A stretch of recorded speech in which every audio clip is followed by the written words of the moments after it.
everyone, welcome back to my channel. I'm Huck. Today I'm doing a review for Hall of Smoke by H.M. Long. So Hall of Smoke is the beginning of a kind of Norse-inspired fantasy companion series. In this first book, we are following Hessa, who is part of a warrior priesthood, and these warrior priestesses follow the goddess Ing, who is the goddess of war. In this world, there are multiple gods. There are also like the old gods and the new gods. The new gods, who Ing is one of the new gods, long ago defeated and trapped the old gods, so they are no longer able to act in the world, and so now the people follow the new gods.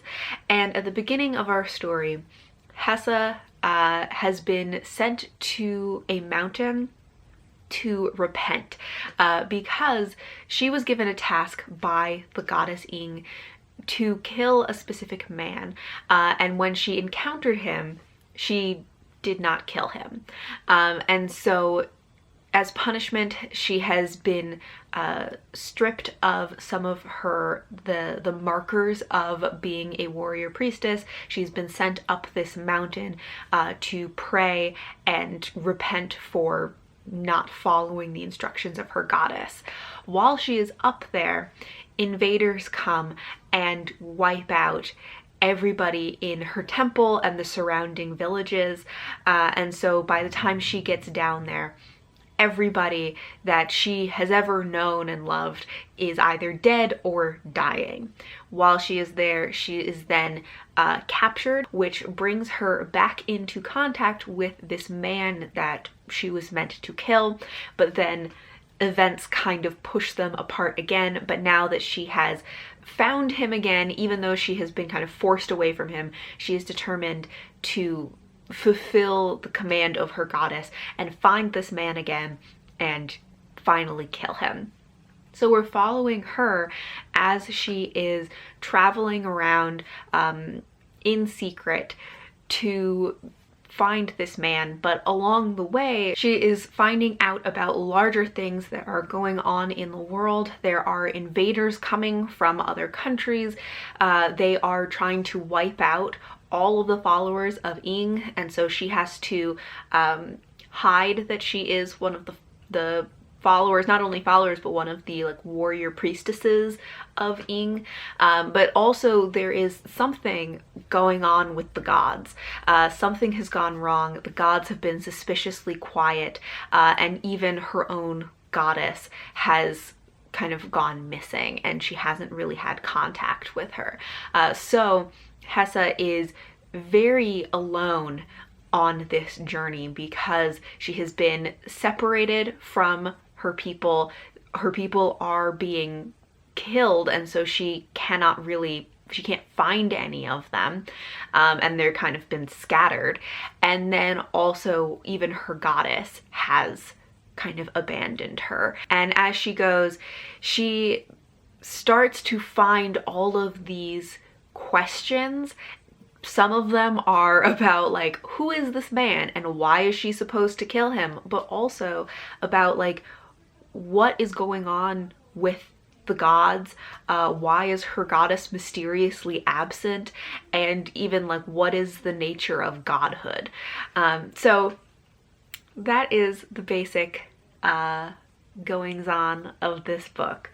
So let's talk first about the world and the plot, because the world and the plot of this book were kind of one of my favorite parts of it. I think the world is really interesting.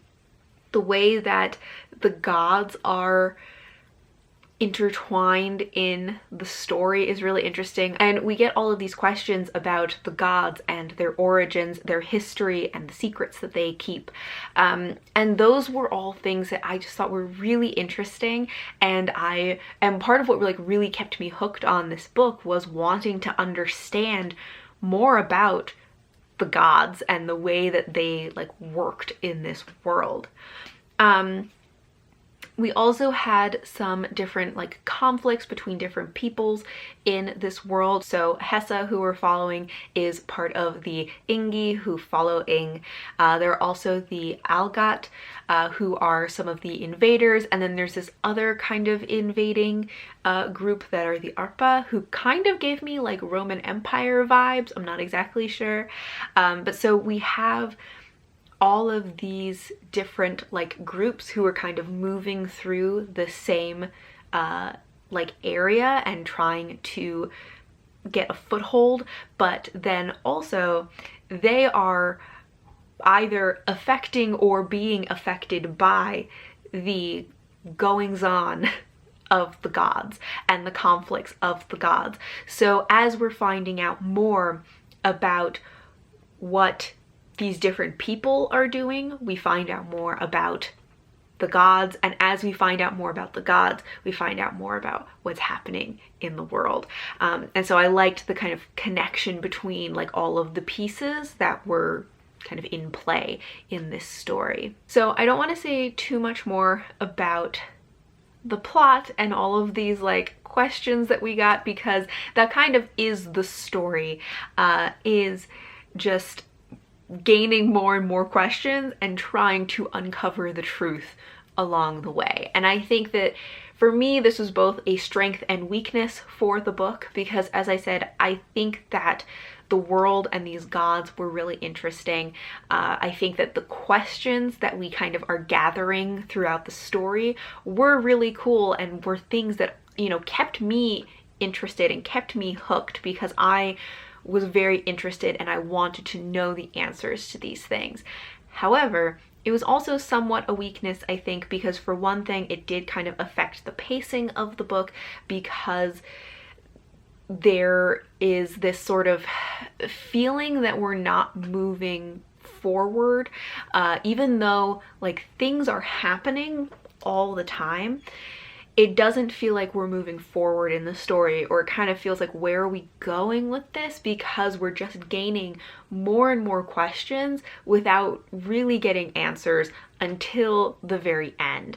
And then when we get to that very end, we're kind of given those answers in a way that like we encounter a character who then has quite a bit of exposition, where they just sort of explain all of the answers to you, which like I wanted those answers, and so I was glad to get to that part. That is not, however, my favorite way of receiving information in a story. I would have preferred personally if it was more like kind of interspersed throughout the story and we could discover bits and pieces and figure things out along the way, instead of just a chunk of information told to us at the very end. So as I said, that kind of setup of it being very like question heavy was both a strength and weakness for me, and I think definitely affected the pacing.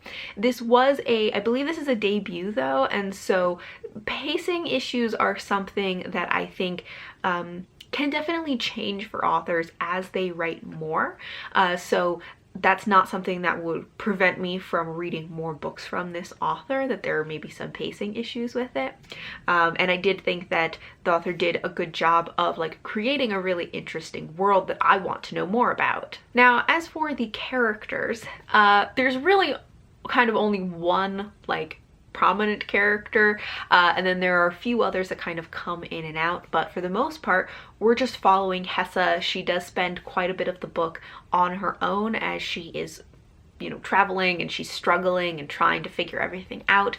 I did like her as a main character.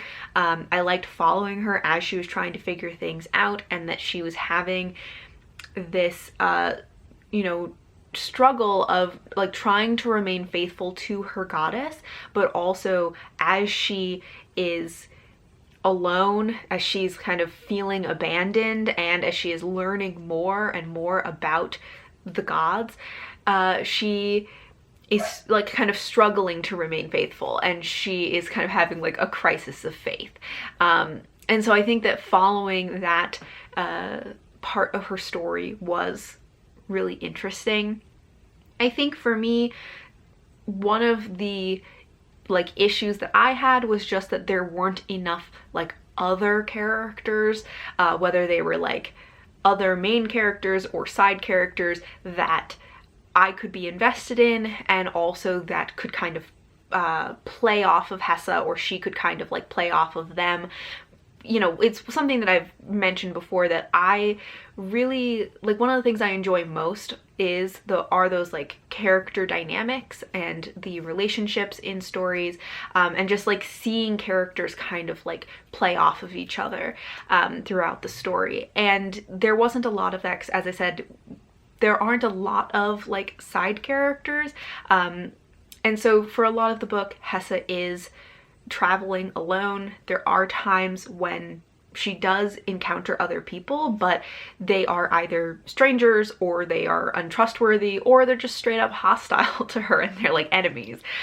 So there just like wasn't as much of that like character interplay as I would have liked.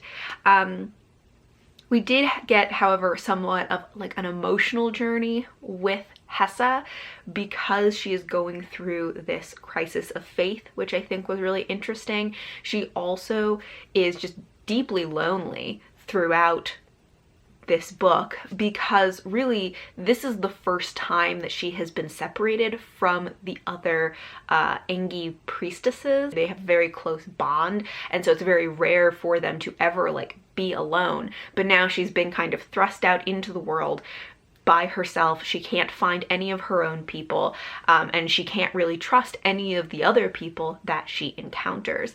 And then she is also like just literally alone. So she's like emotionally alone and literally alone for a lot of the book. Plus she also has been like abandoned by her goddess. So she doesn't even really have the like company of faith to keep with her. And so there is this like deep loneliness that she is experiencing throughout this story, which is something that I thought was really interesting and I liked about her journey. I kind of wish that there had been a little bit more, that we had gotten a little more in depth with it, or had a little bit more of like an emotional experience with it. Maybe that's just me. I kind of felt like, you know, in lieu of those, you know, character relationships and dynamics, I'm like, I would also accept emotional turmoil. And so we definitely got some of that. I just wanted more. But overall, I did really enjoy this. This story ended up being different from what I was expecting, and it kind of went in some directions that I didn't really anticipate, which I liked about it.